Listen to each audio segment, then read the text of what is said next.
What's going on?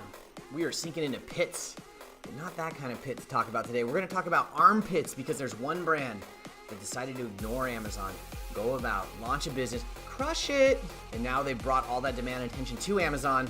I'm here to tell you, maybe you don't need to launch a product on Amazon. What? What could I possibly be talking about today? Transition right now. I'm like out of breath from that movement. What do we have here? New releases in beauty. 1, 2, 3. Native. If you're not familiar with Native, it's a natural deodorant company that launched a couple years ago, sold to P&G for a nice sum of money, and was direct to consumer through their website. Now broadening out, just new to Amazon about 30 days ago. So why is this in the 1, 2, 3 spot? Well, if you look at the data, you can see they were selling immediately really well, and then they went out of stock. Blue line, no inventory. Back in stock. And what does that do? I mean, look at these sales rates. Like that one, so this one's, I mean, it's just nuts. So what did they do here? They said, we're going to build out an audience. We're going to be really good probably at social. We're probably going to be really good at targeting from an advertising perspective. We're going to drive all of our attention outside of Amazon. And then when the time is right, we will offer it on Amazon. And what happens? This is what happens. Now, a couple things for consideration. Natural deodorant. That's a fairly broad claim, right? You're not going to need to put any chemicals on your arms. You're still going to smell good. So they're reviewing it a 4-star, which means their product probably does really work. But over time, it'll be interesting. You're seeing there's a pretty decent amount of 1 stars in there, 12%.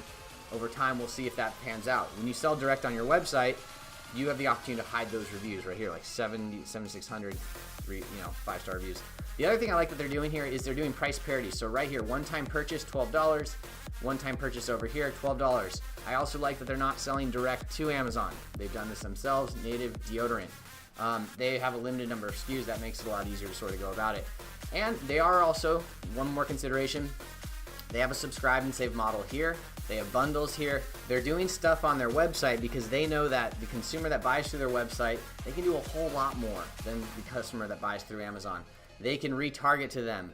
They can, put them on a subscription plan.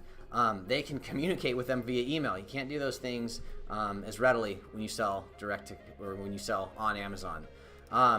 So I just want to show this, last little thing here. We've got Amazon bestsellers. So if you make a unnatural deodorant, this might be the time to pause and consider the bestsellers deodorant.